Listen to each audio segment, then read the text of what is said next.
I've found that there's these 5 different pillars in our careers that change and evolve over time. And you usually have 1 or 2 of these pillars that are the leading motivating pillars for you. And so they are to get high, get free, get ahead, get secure, and get balanced. What's up, everybody? Thank you so much again for tuning in to another episode of The Thinking Project. Today, I had the privilege of interviewing Ella Wright, who is a career coach. She's a career transition coach. She helps people communicate. And this was an amazing podcast because, if you guys know me, I love talking about how to ask better questions, how to really dig into the psyche of another person. And Ella does that beautifully. She teaches communication in the workplace. We had an amazing conversation. So Ella Wright is on the podcast. Let me go over some housekeeping real quick before I let you discover the amazing person that she is. Remember that this podcast isn't sponsored by anybody anymore, but if you want to contribute to the show and support it, you can do that by joining the Empathetic Selling group. It's $79 a month. You get amazing benefits. So if you're a salesperson, business owner, creative, anybody who wants to learn how to sell better, how to market themselves better, how to brand better, let me show you how to do that. Join the group, empatheticselling.com. Ella's links will also be in the description below. She does private coaching. She does business coaching. She does coaching for large organizations. So if you want to get in touch with her, all of those will be in the description below. Thank you so much for listening and tuning in. Remember to hit that subscribe button, that follow button. That helps the show out tremendously if you don't want to join the groups or contribute monetarily. Thank you so much. And please welcome Ella Wright.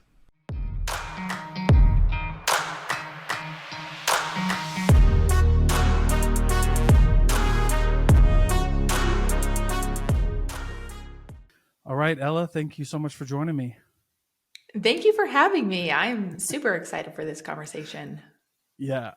And we got introduced, I just think, through LinkedIn, right? And it's been a really fun to get to know you and follow you on LinkedIn and all of your things with like career development, which is the first question I want to ask you, because with all of these layoffs happening, with all of these big career changes going on, and especially like in Salt Lake in the tech industry, but really anywhere, right? Like no one's really safe from this.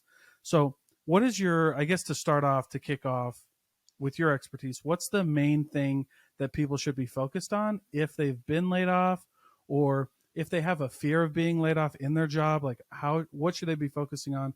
What should their mindset be?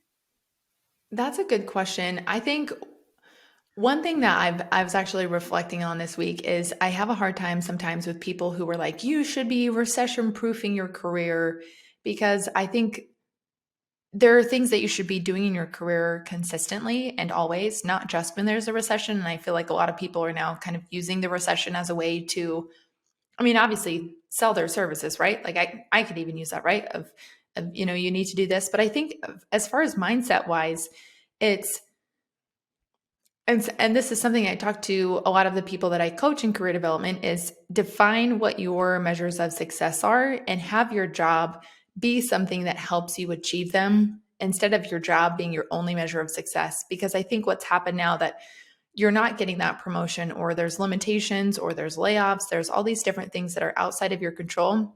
You're now putting your measures of success in someone else's hands. And I think when you create a life based on values and commitments that expand into other areas like hobbies and well-being, and you have all these different other sources of challenge and fulfillment, and you also have a really cool job, if your job changes, I'm not going to diminish the fact that like getting laid off or a change in income is really challenging, and there's grief and a lot that goes on with that, but it becomes one factor that you can control and change while still achieving success in your life. And so I think that's what a lot of people are realizing is, I can't rely on my career to be everything for me, to be this primary source of success and fulfillment. I really need to step back and make sure that I have a well-balanced life, so that if I lose my career, I have the mental and emotional tank to find a new role and to still see a light at the end of the tunnel, because my life doesn't revolve around work. Yeah, and I love that, because I was affected by layoffs, we're recording this December 29th. I was 2022. I was laid off earlier this year. And one of the things, and this is just my personal experience, layoffs suck for everybody. And the experience is different for everybody. My experience was, first of all, it was really shocking. It wasn't like, it was just a very strange time in my life. But one thing that you said is kind of how I approached it, which is like, I know kind of like my values, my goals. I know what I'm good at. So for me, getting laid off wasn't the worst thing that could have happened to me, because like I knew I had skills, I knew I had goals like that would help me no matter what. And eventually, like, I was able to go through that experience and come out really a better person and a better employee, because I I was much more confident. Well, I had to be much more confident in the skills that I had. So like as a salesperson, right? And that's what I really like about, how you talk about communication, how you talk about like career development and things like that. Um, and layoffs are just crazy, and people are just, the whole job market is just wild right now. What are your thoughts on like everything that's going on, as far as in the climate right now? I know we kind of talked about like what people's mindset should be, but now I'm curious, as a career development, and as a leadership, mentor for people, how do you feel about what's going on? Yeah, it's hard because there's so many perspectives, and I've also found that my perspective has changed. I think I was in a people leadership position working for a company that did mass layoffs. And I saw a video just on TikTok yesterday, and I think it's interesting. There's all these dynamics happening in the workplace, and then there's this second wave or element to all these dynamics, and it's what's being said on social media about them. So it's really interesting. So for example, I saw this video on TikTok yesterday. This guy who has this huge following who talks about recruiting and hiring and resumes, right? There's a lot of those people and they're great. But he was like, if you get laid off from a job and your manager doesn't sit down with you one on one and tell you that you're being laid off, then you're better off without that person. You need to find a company where you can actually trust your manager, and you know, you should have never trusted them in the first place. I don't know, is this very, very critical lens on hiring managers and or managers in general. And there was all these comments of like, hey, I actually never had a decision in the layoffs. Here's another perspective. I Mm-hmm. found out that that individual is being laid off when they did. And so I Mm-hmm. think it's really interesting just what's happened in 2022, whether it's been layoffs or people talking about quiet quitting or remote work, all these different topics. I see very different, maybe not very different, but I feel like there's this LinkedIn audience that I'm connected to, which is all of my colleagues and my network who are in people operations and sales and podcasting and really wanting to be informed. And then there's this other narrative on TikTok and Instagram. And so I think just one thought I've had is, companies need to realize that when their employees are having questions, they're not going Mm-hmm. to their leader as often as they're going to TikTok. TikTok is the new Mm-hmm. Google. That's where they're going to go to find out, Mm-hmm. what to do if you just got laid off. And they're going to see these very harsh and like critical videos. And they're also going to see very informational and encouraging videos. But Mm-hmm. yeah, I don't know if that answers your question, but I just think it's Yeah. interesting to see the two different narratives of like LinkedIn's like, we got this, we're leaders, we're going to push through this. And then you have the TikTok narrative that's like, screw corporate America, we don't need them. But that's coming from an influencer who's not working for corporate America. It's easy for them to say Right. they suck because that's not who's paying them, right? You still have a lot of these Right. people who we need to work for someone.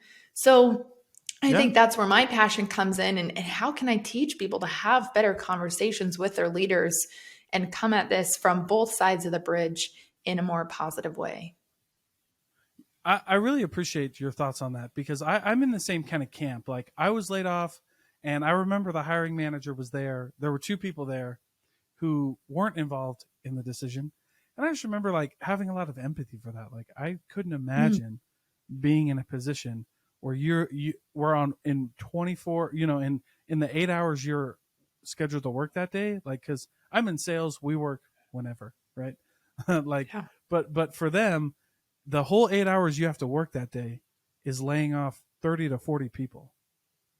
That would be so hard.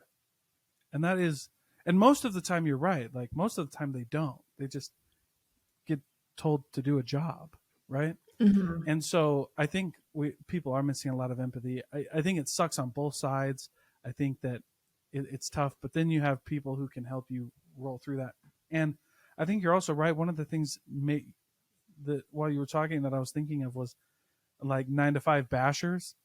Like I've never been a fan of those guys either. Cause like Yeah. I would consider myself like an entrepreneur, and still have a 9 to 5. Like I'm a sales guy, and I'll probably never not have a sales job because number one, because I love it. I love being on a team. I love being in that atmosphere. And then two, it's just like, I'm good at what I do. So I can, and everybody's like, well, you're making someone else a millionaire. And I was like, I don't know if you know how sales works, but I'm, I'm getting a pretty big chunk of that. If I, you know what I mean? If I'm doing my job right. So like, I've never been a fan of it. Absolutely. Yeah, and I do think a lot of the 9 to 5 bashers, and that, like, I quit my 9 to 5 in July. Yeah, to be an entrepreneur, but Mm-hmm. also I would go back to 9 to 5 if it made sense for me.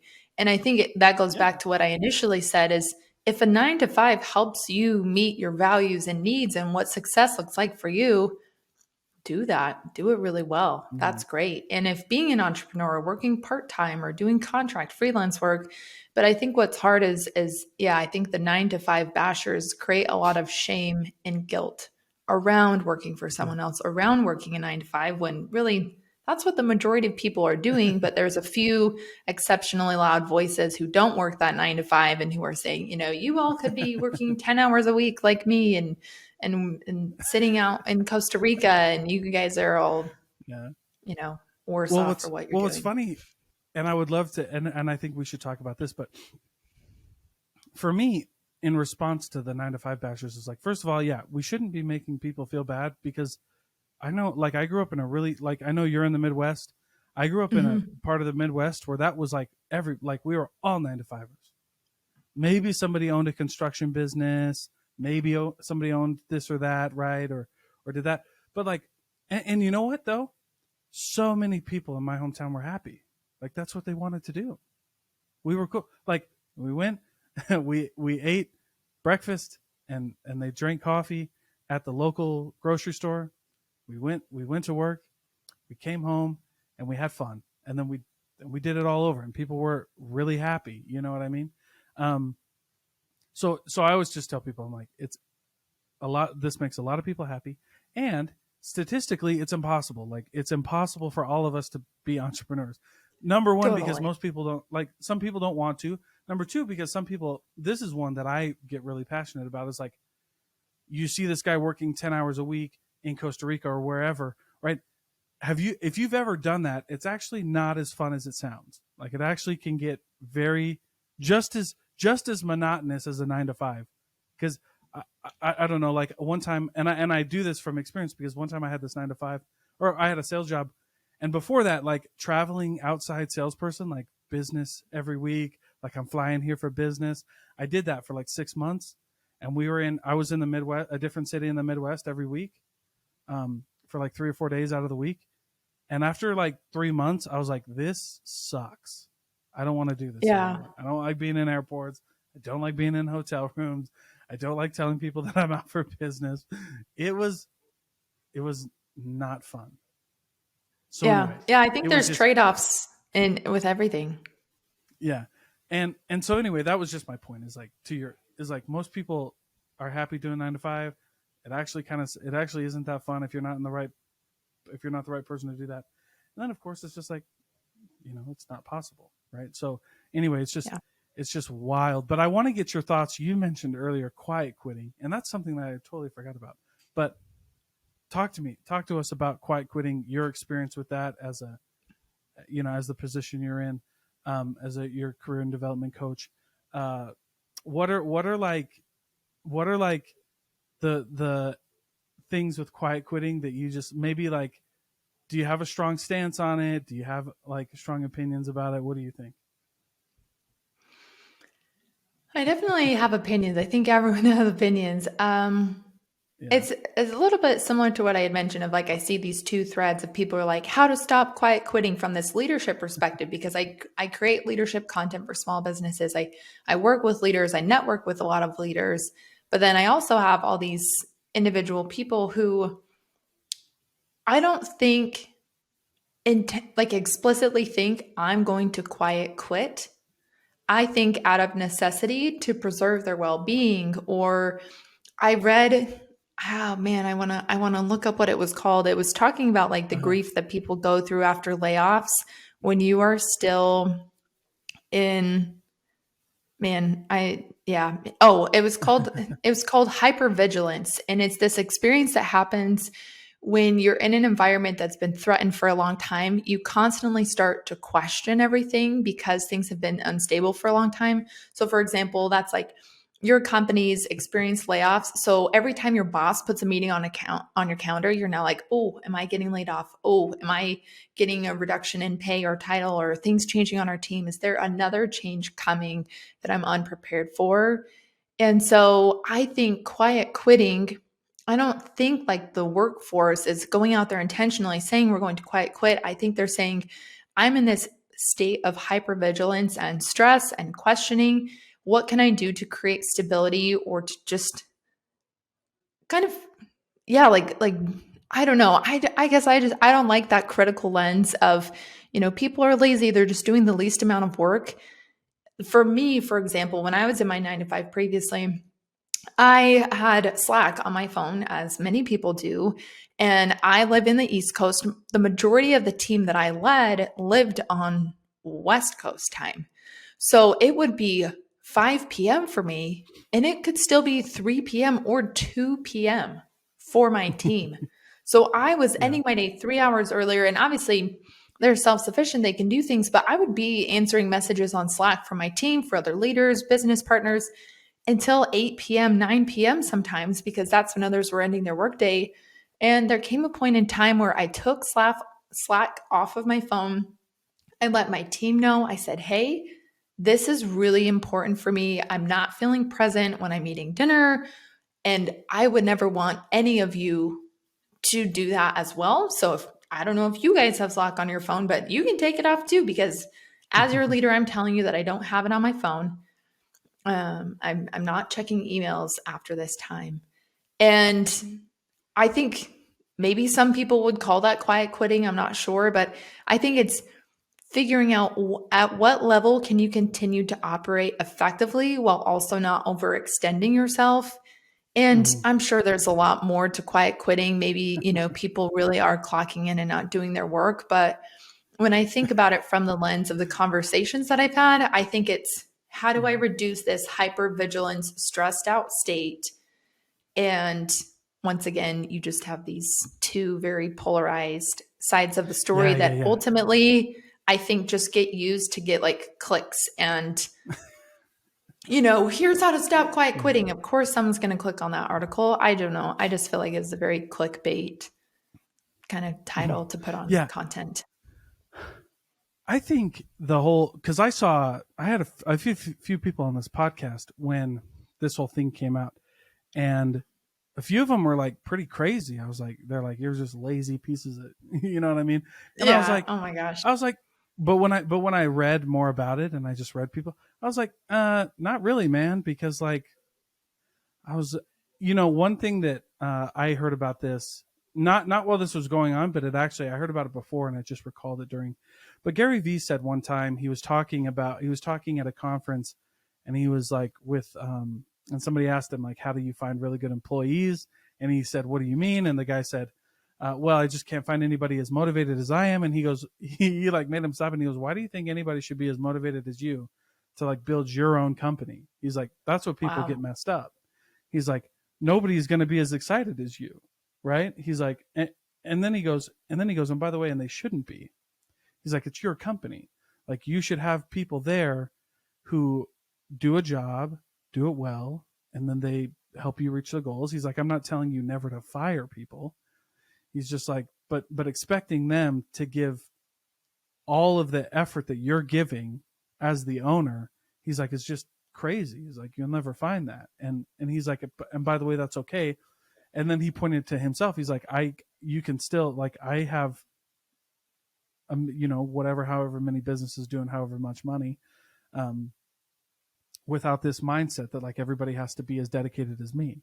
And that kind of changed my viewpoint, because like when I was looking at it, I was just like, and then you brought up a really good point that like, dude, I'm just like, I know this might be jaded and it kind of falls into your hypervigilance. So maybe we can have a mini coaching session right here. But it's funny because like, I've worked for corporate America. Like I've worked for corporate Honda Corporation. I've worked for these big, these startups. And like, when you get laid off and then you just realize like that everybody feels like a number. Like for me, it just feels like I'm a number.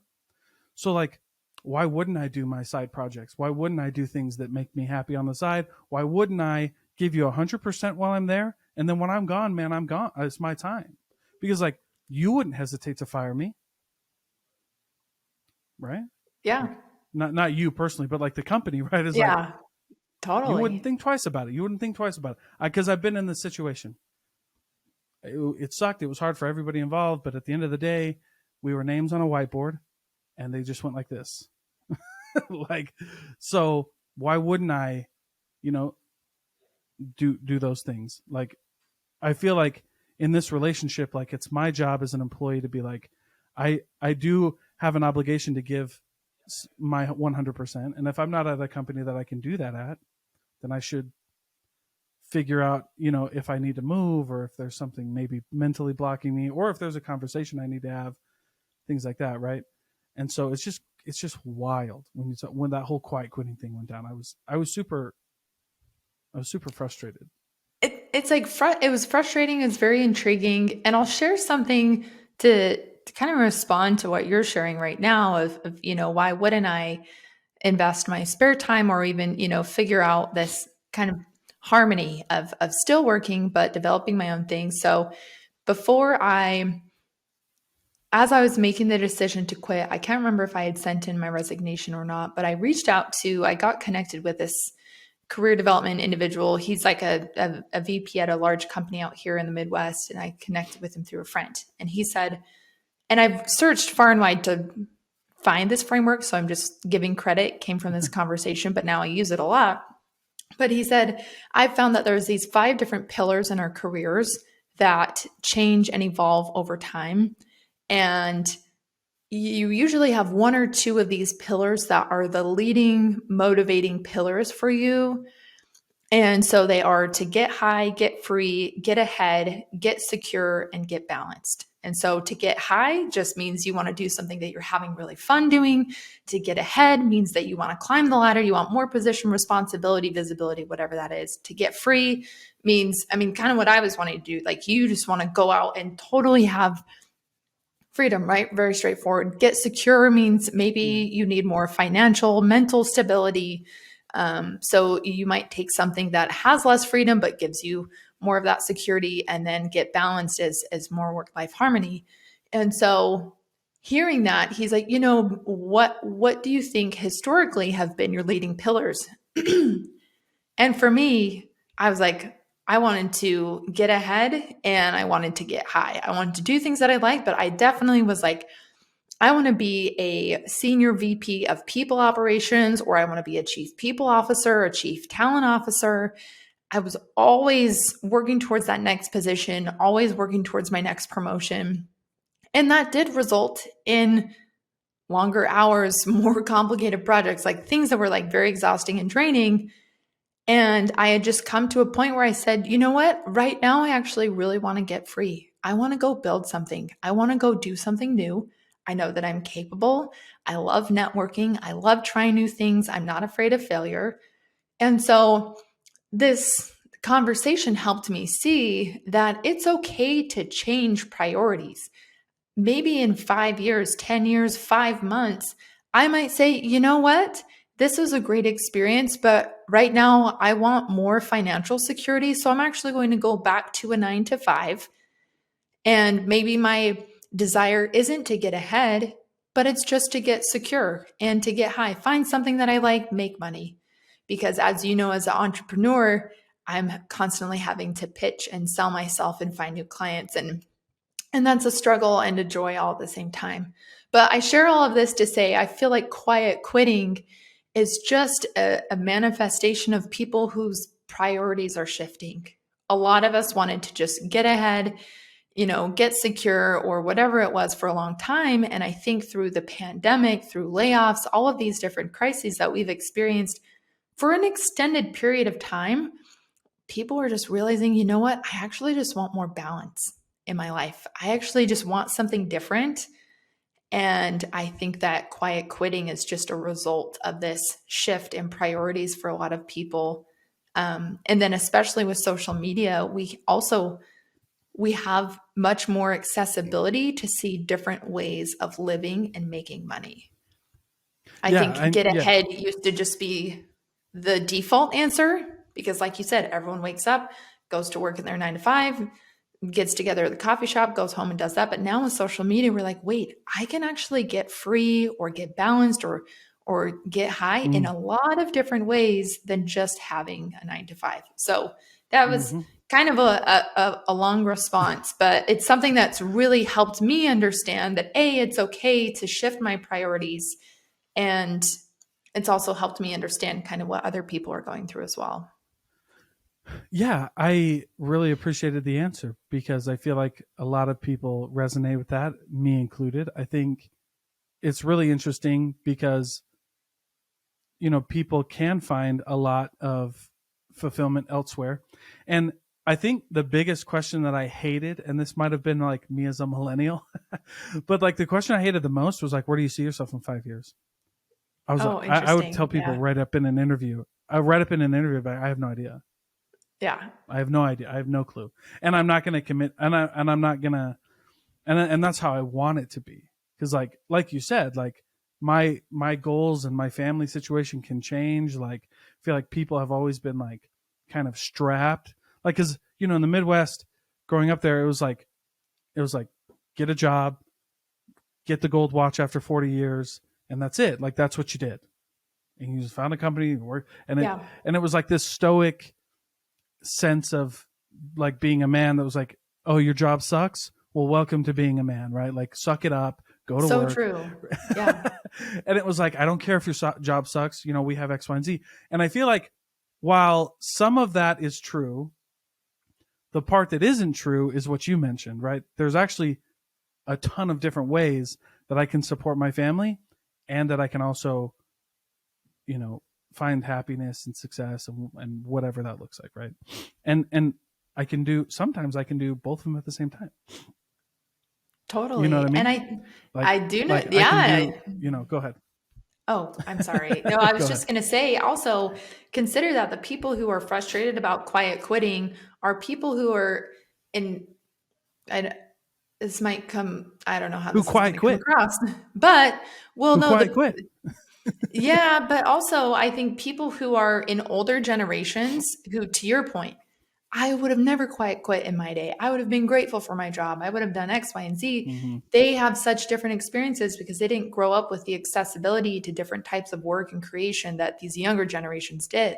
So I think also maybe seeing this Mm-hmm. flexibility or asking for a hybrid work schedule, quiet quitting is really just this label for people are now starting to work and innovate and create in ways that I never did in my generation. And that scares me because what does that mean for the reliability of my workforce? Does this mean they're going to produce less? Does this mean they're not going to be, as Mm-hmm. stable for me? So I also see it, now trying to have empathy for these people who are upset about quiet quitting is it does Mm-hmm. put them at risk because they might not understand what their people are doing. Well, and that's a perfect segue into. I have a lot of thoughts about that, but I gotta reel it in because that's a Yeah, perfect sorry, I segue realized into we what didn't. you're. No, Yeah. you're good. No, you're good because no, and this is why though, because you are on LinkedIn and you're really fascinating to read when you talk about having conversations and asking good questions. And so when this happens, let's say it's very apparent in someone's business, how do you approach that conversation as a leader and maybe as an employee, right? Because that's ultimately what I feel like I learn the most from you when I read your posts is like, how do you communicate, right? So Awesome. how do you approach those conversations? Like if you see someone, quote unquote, whatever, if you feel like you see someone quiet quitting, or you feel like, look, I'm not like I'm hitting my as an employee, like I'm hitting my wall, like don't feel like I'm progressing, I don't feel like I'm learning, I feel like I hit a salary cap, whatever. Like how do you do that? Oh, there's so many ways to answer this question, but I do think in part you could use what I just shared of talking about these different priorities. And maybe you're not Mm-hmm. labeling it as get high, get ahead, but I think if I'm a leader and I see someone who's disengaged, which I have, I was people leader for years, and you can tell, right, when someone's less engaged, whether they're not coming into the office as much, or they're not engaging in team meetings, or they're not asking the questions that they used to, they're not, being as assertive as they used to.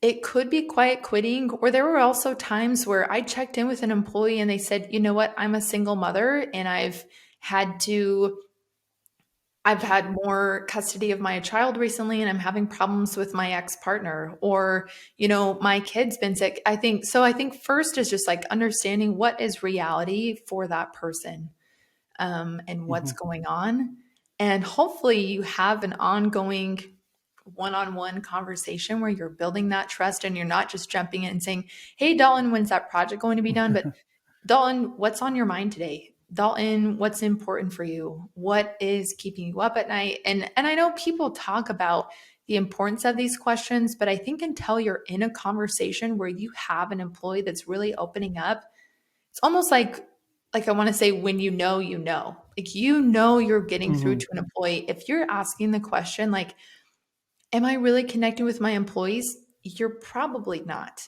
because there are, and maybe that sounds really critical, but for me as a leader, Yeah.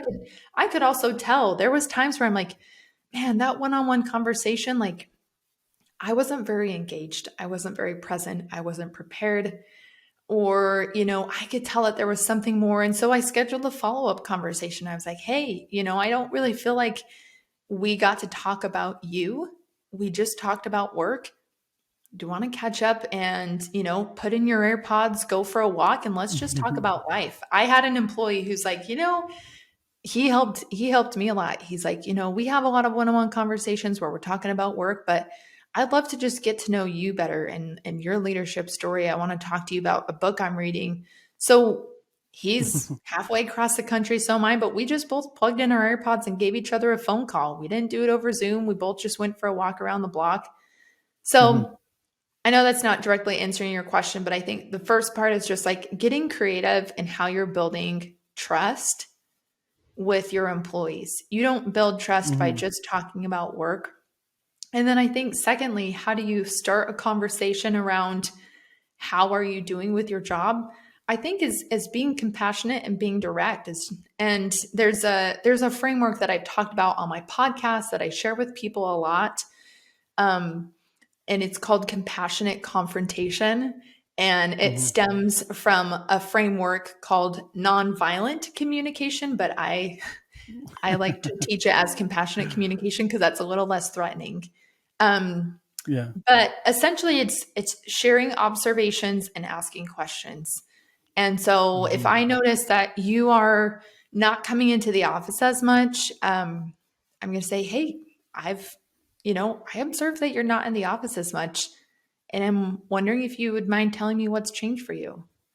It's Mm-hmm. not, "Hey, you haven't been in the office as much. Is everything okay?" You want to ask an open-ended question, Mm-hmm. but it's, "I've observed this. I've observed," or, "Hey, I've noticed recently that I haven't seen you engaging as much in our team meetings. Would you feel comfortable telling me if something's changed?" Or I guess that's a yes or no question, but would you mind telling me what's going on for you? And so sharing an observation provides the context for the question. Because if I just come straight to you and I'm like, "Hey Dalton, what's been going on lately?" And you're like, "Oh, nothing, everything's good." I'm like, "Okay, things are good. Nothing to worry about. You're doing okay. You're like, as an employer, like, okay, what are you wanting me to tell you?" Right? If I'm just beating around the bush. So providing Yeah. context in combination with an open-ended question helps the employee understand, okay, I matter. They notice me and they're wanting me to tell them about my engagement instead of just the. Mhm. So hopefully that makes sense. Yeah. Compassionate confrontation No. also has a few other parts of the framework that can be used when managing expectations. But just for checking Yeah. in with someone, providing context and an open-ended question will get you a, a good pulse, hopefully. Yeah. I love that. And let me nerd out real quick on sales because Yeah. as you were talking, it just reminded me of how I approach a sales conversation. So like you called it compassionate confrontation, and in Yeah. my sales training, I call it it's the same thing, but I call it tactical empathy, which is basically, you know, very similar Awesome. from how you described it. Which is like, you know, when you have compassion, when you have empathy, I love those. I love these principles because not only people think they're kind of like woo woo and you get kind of fluffy or whatever, but like empathy is when I actually studied empathy and I learned what it was and I learned how to implement it, it's actually pretty. I don't know if this is. It's actually pretty relentless. You know what Yeah. I mean? Like empathy allows you to set boundaries. Like I care about me enough to know, and I care about our relationship enough to know that we can't cross this line. You and I can't do this, right? Like, or, or like, I want to stay in a good headspace. Like empathy is very selfless, but it's almost like this paradox of there's a paradox of empathy that I've learned about, and it's this idea that the more you show others, it's kind of like the paradox of like selfishness, kind of like the more you establish empathy and you show people around you that you care about them, you're actually doing a lot for yourself. So it can almost seem like empathy is very selfish, but in the sense that like when we're all caring about each other, we actually know how to take care of ourselves. It's kind of like Brene Brown talks about, like, you know, boundaries are actually full of love, even though it feels like it's selfish, right? But it's kind of, Yes. you know, so anyway, it's just, but that's how I approach sales. Like exactly what you said. Like you said, sharing observations. In my course, it's called labeling, right? Oh, Like, hey, great. you know, but you know what I mean? Like, hey, I've just noticed, like, Yes. hey, Yeah. you mentioned earlier, you said this earlier. In my experience, this is what's happened in this situation before. Is that the same for you? Would you agree with that? Like, never asking yes or no questions, right? Always asking open ended questions. So it's always just funny, like, negotiation. You know, when people used to say, like, everybody's in sales, that used to be like a buzzword thing. And everybody would be like, Yeah. yeah, yeah, whatever. But the more I've noticed it, though, if you're talking to people, if you have to approach a conversation with another human being, like that's a negotiation. And I love your approach to it, because here's the other thing I love about sales is like, and it being in the sales training world, like my stuff doesn't work for everybody, and that's cool. You know what I mean? But like yours works for a lot of people, and a lot of people would resonate with that, even in like, hey, how do you like sell something? Well, you share observations. You know, you have you know, compassionate confrontation, because that's what it is. I mean, like asking somebody for money is not is not a very compassionate conversation unless you Yeah. come at it tactfully, right? It's just fun. It's just Yeah. very interesting. I see a lot of connections, and it's a lot of fun. No, that's really fun. And I think it's what makes it so hard to practice because it is so Yeah. simple. It's almost like, no, there's got to be a more complicated answer. Leadership's got to be, we almost want to make good leadership or good performance or good conversations unattainable because then it gives an excuse as to why we can't have them and why we can't create them. And so I think sometimes when Hmm. people might be listening to this podcast, they're Yeah. like, yeah, yeah, yeah, I've heard about empathy. I know I need to ask open-ended questions. But that's because it's effective. Like you said, it's relentless. It's getting people to open up Yeah. and connect with you. It just And works. because yeah, and because it is so attainable, I think a lot of people are just like, no, it needs to be more complicated. We want to make things complicated because then we don't have to do them, you know?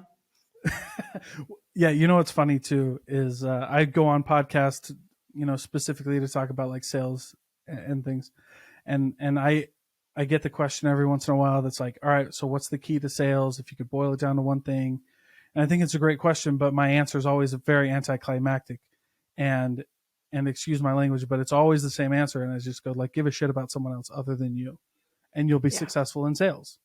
Yeah. Like that's it. Like if that's all, if I only had 1 second and you said teach me sales, that's what I would tell you. And if you got it, you'd be fine. There's a lot more to learn, but if you started there, if that's where I was starting with somebody, we'd be further ahead than half of the people that I teach. Because I it's like, love that. why don't you care about somebody else other than you? And you'll actually be so successful in sales.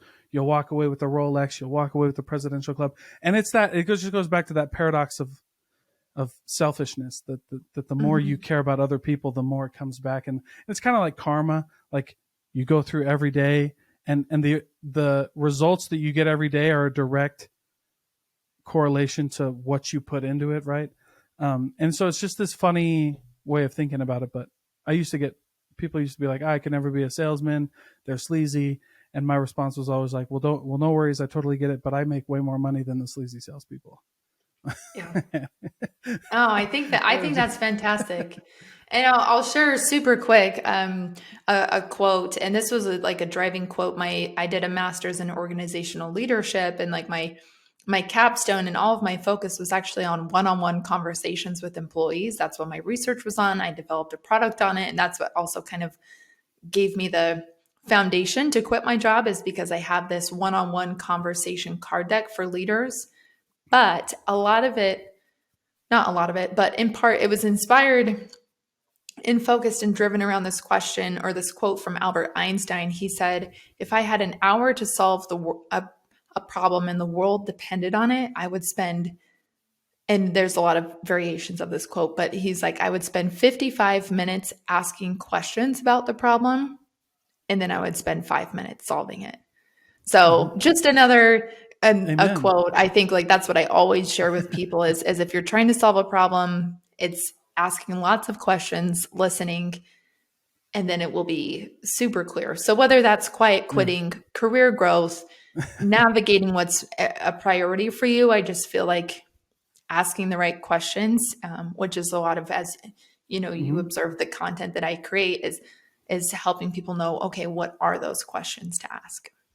Yeah. And I love it because, again, like my sales process is empathetic selling solutions. Like that's the whole thing. And what is selling with empathy? It's this, right? Like I teach people you should spend 90% of the sales process on the qualifying and discovery. Because again, it sounds harsh, but like they're going to tell you how to sell them. Yes. And by the Yeah. They'll way, tell you if what's important to them. yeah, and by the way, if what's important to them and what you offer don't match up, then move on. And that's the hard part. Mhm. That's where I get the most flack is like, if you Mm. can qualify somebody, you can disqualify somebody. And that doesn't mean that it could mean that I'm not ready for you as a client. Like you have these problems that I've never even imagined solving. So you need to go see someone else, right? Like, or like, hey, the problems that I solve, you haven't hit, it doesn't feel like you've met them yet, right? And none of those are like bad, right? Like I'm not saying like we're better than you, because it could be very much the opposite. But you'll Mhm. never know that unless you ask questions. And then the empathy piece of it is like, again, like how does somebody feel on the other end that you care about them? And it's that you got to know them, right? Through these questions. You understood their pain because you got to figure out, because you got to know their pain. Like, and Yeah. it wasn't that you've ever like experienced it, because I was a crisis counselor for the crisis text line, Mhm. like this, basically this national suicide hotline, but for texting. And yeah, that's actually where I learned a lot of the things that are in my sales Oh, process. that's Because incredible. imagine, Yeah. yeah, it's kind of weird. That was actually 1 year. I did it for a year. That was actually the most like that was the most I've ever learned about selling and myself as a human being, was like being in that volunteer program. And I learned a lot because I got punched in the mouth quite a bit. It was very humbling. It was crazy, but anyway. But it's just like this, right? Like, what questions do you ask so that people can feel like that you care, Mhm. right? Because like at the end of the day, like if they don't feel like you care, then I don't care. Right. Cause I'm jaded enough to where like, cause I think it's always funny because the people who just laid off half of their sales staff, those CEOs were the same CEOs a week ago that were on like Piers Morgan saying like, or like Grant Cardone saying like, you shouldn't need to cut your budget. Just figure out how to make more money. And then they go lay off 50% of their sales staff because they don't want their bottom line to change. And it's like, yeah, I don't believe you anymore, because culture is what you celebrate and what you tolerate, right? And you just showed I me like that. that your personal culture is you celebrate cutting money wherever you can, and you tolerate losing people even when it's uncomfortable for you, right? Or like cutting people even when it's uncomfortable, right? Like to keep them. And so I was like, I learned everything I needed to know about you for the most part, right? Like, and that's a pretty unempathetic statement, but until but that's like where we come from. And so your questions and approaching these conversations that way, just like, you know, because I feel that way, and then CEOs will be like, oh, you're just a baby, and I'll be like, cool, it's fine with me. Like, I get Yeah, it. well, You know, let's I just like go your higher. definition of culture. That's something that I'm writing down. I've been taking notes, but I like what you Yeah, celebrate me and too. what you tolerate. I think that's a very simple and easy to remember Yeah. definition. Well, and that's not mine, by the way. That is from, do you know the company Brandless? You ever? No, I haven't heard of them. Okay, so Sydney Tetrow is the CEO of a company called Brandless. They're a big public company here in Utah. She worked for like Disney. She's got like this huge resume, very impressive. And I got to interview her, and she's wonderful. That's who taught me that, because I had the because That's culture is like a awesome. buzzword. You know what I Yeah. mean? It's a It's like if you buzzword. It's put this big culture, fluffy thing. Yeah. yeah, if you put culture, quiet quitting, and you know, something else in a LinkedIn post, you're gonna go viral because everybody's gonna want to read it. Yeah. Predictions, culture, empathy, whatever, like all these things, you're just gonna go viral. And so like it Yeah. was always frustrating. So I asked her, like, I was like, you know, it's really frustrating for me to hear this word because everybody thinks they have it, and it's ping pong tables and Dwight Schrute quotes, and like, and then we all get laid off in 6 months after being hired. Yeah. You know what I mean? Dwight Schrute quotes. Yeah. No, I think that's another thing too. Um, Kind of tying this all together with like culture and conversations and quiet quitting, and it's all these things. I think as a leader, if you can get to know your employees in a way where your culture, what you're celebrating and tolerating is people achieving their personal measure of success, then when you have budget cuts or layoffs and you're not able to do the pizza parties and fly people in and do the swag and the t-shirts, those are those are recognition. And this is something I talk to leaders about a lot too, is distinguishing what's culture and what's recognition and what are rewards. Those recognition and rewards influence culture, but they do not create culture. So I think that's like a good way. I'm just really liking this definition. I think it kind of sums up in part what we've talked about is, are Yeah. we, just celebrating results, or are we really celebrating someone's individual success being achieved? And maybe for them, that does mean Hmm. taking Slack off of their phone, investing into a side hustle. Like, I think as a leader, really getting to know what that person values. Is it getting ahead? Is it getting high, getting free, getting balanced, right? If you want to use that framework, great. But I think that will create Hmm. true and lasting culture that doesn't depend on the pizza parties and the ping pong tables. Yeah, and I really got to know that with that definition, because then I looked at all the places that really were hard to work at for me, even as a salesperson, and I was like, Hmm. yeah, we just, you know, it's what we celebrated and what we tolerated. And when I look back at some of the times when I was a leader and I wasn't perfect, because when I was first a manager in the dealership, I was terrible. I was absolutely terrible as a manager and as a leader. And so, but it was like I go back and I look at some of these things, and I didn't really get to know people. I didn't really. It was all results. It was like we didn't care. And as I've matured in leadership, like I've definitely been able to see that as we grow. So, um, anyway, this That's was a really awesome. fascinating conversation. I really enjoyed it. But Ella, tell us where we can find you, where we can if somebody wants to get a hold of your coaching or your programs, like where can we find you? Where can we follow you? All that good stuff. Yes, thank you. So I am Ella Wright on LinkedIn. You can go there to find, I post almost daily about everything that we've talked about. So conversations, different perspectives on growth, personal development. And I'm really speaking to an individual trying to grow in their career, but I also post a lot of content that's beneficial for leaders trying to develop others. And then, as I mentioned, I my services kind of work on both sides of the bridge. So I have businesses that I work with as clients who say, hey, we want help with our manager onboarding. We want help doing a team building exercise. So I create content, and sometimes it's ongoing things where I'm creating something on a monthly basis, or sometimes it's just a few courses for some leadership onboarding, and then I'm checking in consulting afterwards. And then I also do individual career coaching. So I had 10 roles in 5 years. I changed companies. I've done a lot of the things that people talk about doing early in their careers. So if you're someone who's early in your career trying to figure out how to create your own success measures, how to prioritize the things that we've talked about today, that's something that I can help with.